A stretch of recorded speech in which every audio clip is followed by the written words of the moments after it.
O reino dizia viver sob a luz. Transparência era palavra oficial.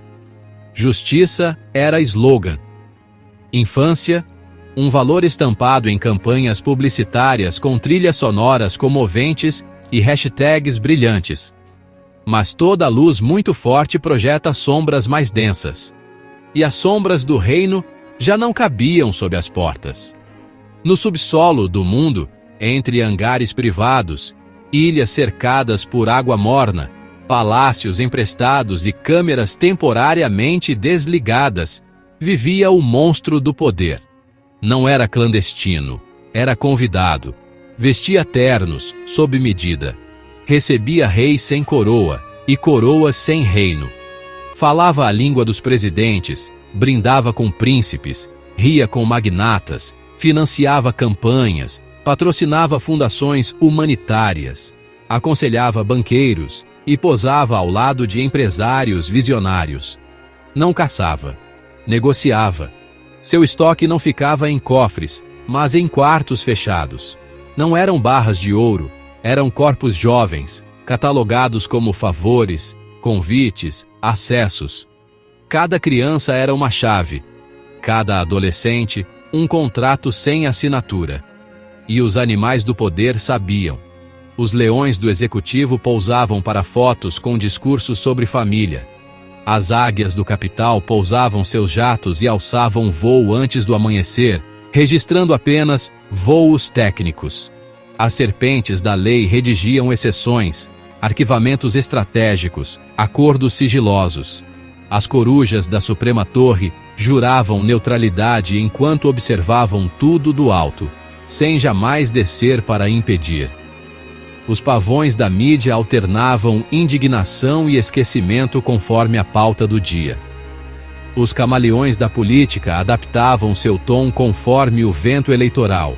E quando, anos depois, arquivos começaram a reaparecer, documentos reclassificados, agendas digitalizadas, registros de voos analisados novamente por jornalistas independentes, o reino fingiu surpresa.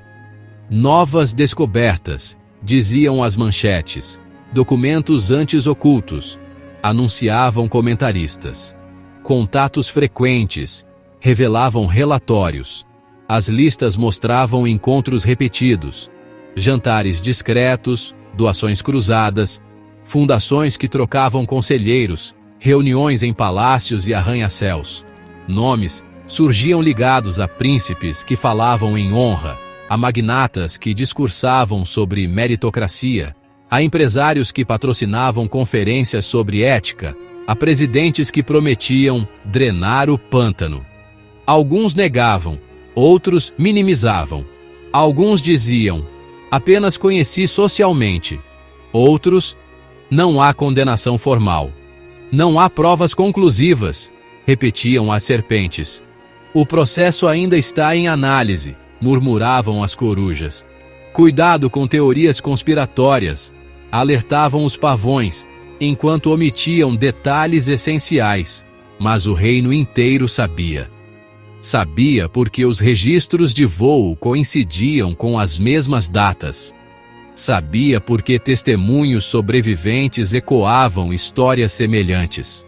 Sabia porque os acordos judiciais eram estranhamente brandos. Sabia porque certas investigações morriam antes de alcançar o topo da montanha. Quando o monstro foi finalmente capturado, o reino ensaiou indignação. Manchetes gritaram, repórteres correram, promessas de justiça foram feitas com voz grave. Mas então, o monstro morreu, sozinho, vigiado, sem câmeras funcionando, sem registros claros, sem explicações convincentes. Morreu rápido demais para quem sabia demais. Levou consigo listas que nunca apareceram completas, gravações que nunca foram divulgadas integralmente, nomes que nunca foram formalmente citados em tribunal. E o reino aceitou. Aceitou como quem fecha um livro sem ler o último capítulo.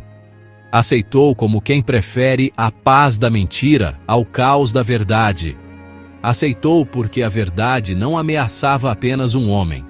Ameaçava um sistema.